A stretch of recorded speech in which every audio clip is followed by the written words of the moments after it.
All I'm going to say is the Packers are not in the top 10 now, but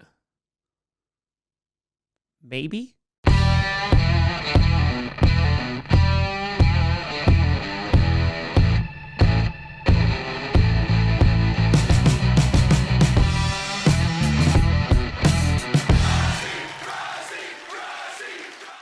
Grossi Posse Packer Nation. Welcome to an episode of Packcast, the podcast where you don't, I do Packers fan, but it sure does help. I'm your host, Tom. I think these teams are good. Grossi, and today we are going to be ranking the top 10 teams heading into week 12 of the NFL. That's right. We are 2/3 of the way through the season, and things are starting to become at least a little bit more clear. You have the NFC, in which apparently anybody can make the playoffs because the Packers are just 2 games out from playoff contention. And then, heck, you have the AFC, which is wide open now because you got Joe Burrow getting injured, so the Bengals are likely going to be out. And things are just going topsy-turvy right now. And so, let's get things started and start off with number 10. No change at number 10 because you got the Houston Texans. And the Texans coming off with a big win this past week against the Cardinals in what was a pretty darn good game. And CJ Stroud did not even have his best game. And instead, Texans fans actually watched their defense make a difference and help them win that game. Yeah, Mr. White. Yes, science. So it doesn't have to all be on CJ Stroud? That's weird. Anyway, the Texans, this is a big win for them because the entire hype around Houston has been CJ Stroud, who has been playing very, very well. Didn't have his best day, but the rest of the team picked him up. And that's what you really want to see going forward because, of course, it's super exciting to have a franchise QB, rookie guy who's looking really, really good because you could build your team around him. But I think having that defense step up and make that much of a difference, and I know it's against the Cardinals, but it still matters, I think is a really great indicator that you're heading in the right direction. I think they got the right coach. I think they have some phenomenal personnel on that team on both sides of the ball that are making a difference and are pillars that eventually will be the foundation of a successful team. So congratulations, Houston, on another win. And heck, they might be talking playoffs in a couple of weeks. Number 9, you got the Miami Dolphins coming away with a win against the Raiders. Not looking too good. Unfortunately, Achane got injured again, and their defense did play well, but their offense, I have to give a shout out to the Raiders because their defense has definitely gotten much, much better, though their offense leaves a lot to be desired. And the Miami Dolphins, I imagine they were just confused because the Raiders, they were a 500 team. They weren't a winning team or a losing team. So they didn't know if they should win or lose. But eventually they made things right. Tyreek Hill got injured, then came back into the game, thankfully. They have a game on Friday, the first ever Black Friday game against Tim Boyle and the New Jersey Jets. So the Dolphins should be just fine, though, of course, that defense will give them problems. And while it is disappointing to see Achane get hurt yet again, I think the Dolphins ultimately will be fine. They will still be contending for that AFC East title, and they stick at number 9. Number 8, you got the Jacksonville Jaguars. And hey, look at that. The offense came alive. Calvin Ridley was remembered on that offense because it seems that he doesn't get a ton of targets. And all it took was the offensive line actually blocking. And I imagine Doug Peterson just talking to that offensive line every week, seeing if they can replicate what they did on Sunday. Will it be a life of fear, of, oh, no, I can't do this, of never once believing in yourself? I don't know. But the Jaguars had their way with the Tennessee Titans, and this was a nice bounce-back game, especially after getting throttled by the 49ers last week. And as I've said with the Jaguars all season, it's just been about that offense. Can they get it together? There was so much hype and such high expectations for that offense, for Trevor Lawrence, for Calvin Ridley, and unfortunately, they just haven't been consistent. They looked really, really good on Sunday, and even though their division's a little bit more competitive than expected because of the Strouds, I still think the Jaguars are in good shape, and they remain in the top 10 at number 8. Number 7, you got another kitty cat. You got the Detroit Lions. The Lions falling down just a tiny bit in the top 10, and that's because they almost lost to the Chicago Bears. But Dan Campbell, he was not going to let that happen. No way! I don't think so, pal! That's not how this works. The turnovers were the big problem on Sunday. Jared Goff did not play his best game, but again, just like we talked about with the Texans, they rallied. Jared Goff had a nice end to that game. The defense stepped up. Aiden Hutchinson, after a safety, winds up punting the ball in the stands. And the Lions are a gritty team. Yes, there are concerns about their defense, but the Lions are still in full control of the NFC North, especially with the Vikings losing. They're playing an injured, beat-up Packers team on Thursday, and they're going to be just fine because the expectations for the Lions this season has been win the division and see where it goes from there. And they're on their way to do that. A win on Thursday would definitely help. And so Lions, after a close game, the Cardiac Cats coming back, you remain in the top 10 at number 7. Number 6, you got the Cleveland Browns. A close game against the Pittsburgh Steelers. But honestly, I should have dropped the Browns even further because, no, it's not because they're on the QB carousel again. This looks strangely familiar. It's because we've been here before. We're going in circles.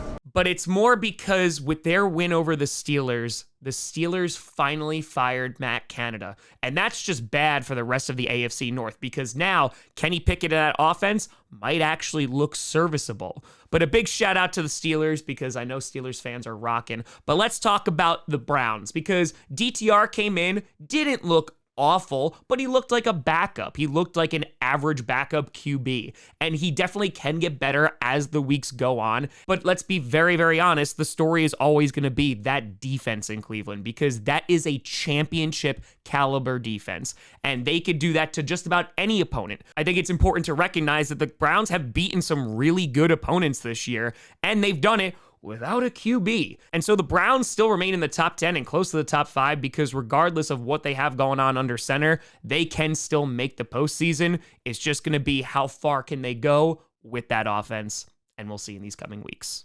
Number 5, you got the Dallas Cowboys defeating the Carolina Panthers, and it was a close game for a spell, but bland, man. Oh my God, 4 pick sixes on the year.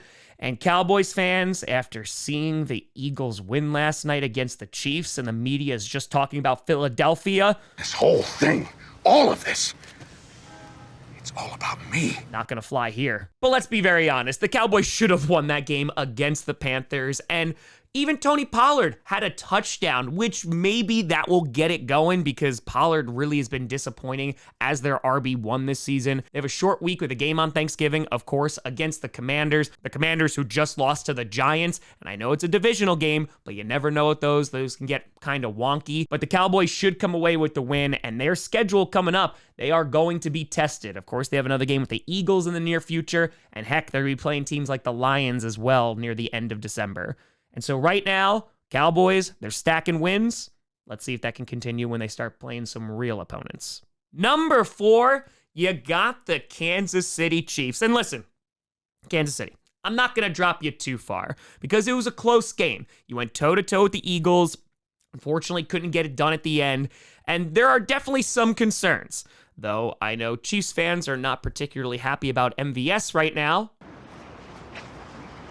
You had one, Joe. And all I have to say is, yeah, I get it as a Packers fan. But the Chiefs, there are some startling issues with them. Their defense looks phenomenal. Their defense looks like one of the best in football. Constantly getting after Jalen Hurts, especially in that first half. Hell, they had 5 sacks in that first half, looking really, really good, dominant. Jalen Hurts and that Eagles offense couldn't do much. But the second half, their offense absolutely disappeared. One of the biggest problems is that they just don't have the receivers. If Travis Kelce has a bad day, it's tough for anybody else to pick up the slack. Isaiah Pacheco can only do so much after he's just doing this on 1st and 10 every single time. But let's be very, very honest. Rashee Rice, I like him and he's developing, but they just don't have a premier weapon besides Travis Kelce in the receiving game. And that is concerning. Their stats when it comes to points scored in the second half have been abysmal this year. And going up against good teams, you see how it can bite them. And so that defense is going to be able to take them very far. You still have Patrick Mahomes, you still have Andy Reid, but they do need to figure it out pretty quickly. They're probably still going to win their division and they will be fine. And hell, they could still get the number 1 seed, even though that belongs to the Ravens right now. But the Chiefs, they got some problems to fix. We'll see if they actually do it. Number 3, You got the Baltimore Ravens, the #1 seed in the AFC. And Ravens fans, ooh, they are eyeing that AFC North title. But I want it now! The Ravens coming away with a big win against the Bengals on Thursday night. Of course, no Joe Burrow after he left the game with an injury, and he is going to be out for the rest of the season. Mark Andrews, though, also left and was feared to be out for the rest of the season, but there seems to be at least a little bit of optimism that he could return. And for the Ravens, listen, they have a great defense. They're in a division that is absolutely demolishing one another, and I think they're a really good football team. The thing about the Ravens has always been consistency. And the thing about Mark Andrews going down is Lamar Jackson was spreading the ball around, and he got contributions from a lot of their receivers. And that gives you a ton of hope as a Ravens fan heading into this last third of the season. The Ravens can run the ball well. They have Zay Flowers, who is an absolute speedster, and that defense is going to beat you up. And so, if the Ravens can remain healthy, which is a big if, and consistent, yeah, they're going to do some damage in this postseason. Number 2, you got the San Francisco 49ers. Oh, Brock Purdy haters. Nowhere to be found. Brock Purdy having himself a day, a perfect passer rating, 333 yards, 3 touchdowns. And yeah, in case again, because for some reason there's this weird obsession with Brock Purdy being bad, he's a pretty damn good quarterback. And the 49ers have to love the position that they're in right now. They absolutely demolished the Jaguars last week. It was a little bit of a closer game with the Buccaneers, but they were in control. And I just think heading into Thursday against a beaten up Seahawks team, which seems to be trending the other way, the 49ers had to be absolutely loving the position that they're in. They're another team that's just really well coached. They have all these skill players, and in a very weak NFC, I think it's just going to come down to the 49ers and the Eagles at the end. But for right now, San Francisco, you're rocking. We'll see you on Thanksgiving. And finally, number 1. I got some flack for not putting the Chiefs at number 1 last week, but it was right. You got the Philadelphia Eagles finally getting revenge on the Chiefs for the Super Bowl. I'm the king of the world! Though I thought with that roughing the passer call, it was going to be a problem all over again. But the Eagles able to bounce back in that game because it was looking dire for Jalen Hurts and that offense. They couldn't get anything going. But as the game went on, the protection got better, and Jalen Hurts, he had himself a time. They were able to bounce back for some bad plays, some turnovers, and they were able to seal away that game. And it really just feels like an overall team win. They established the run. Swift, of course, is great, but Jalen Hurts just saying, screw it, I could take it myself, rushing in for a TD. Of course, you have the brotherly shove, and you have that defense. And while there definitely are some issues with the Eagles, and they don't look like they are at their full potential, I would argue that none of these teams look like they've been playing to their full potential. And so the Eagles right now hold on to that number 1 spot in the NFC. I think it's going to get real competitive as these last few weeks play out because the Lions have a very, very easy schedule and they're only 1 game back from the Eagles. So for the Eagles, another week at number 1. And let's see if they can keep it going. So just to recap, at number 1, you got the Eagles. 2, you got the 49ers. 3, Ravens. 4, Chiefs. 5, Cowboys. 6, Browns. 7, Lions. 8, Jaguars. 9, Dolphins. And 10, Texans. But let me know what you think down in the comments below. Who should be on this list? Who shouldn't? Let me know. You know, I saw me at Tom Grossi Comedy. All social media is see down below. A big shout out and thank you to all the patrons and YouTube members for supporting this channel. And thank you so much for watching. I'm Tom Grossi. And as always, go Pack Go.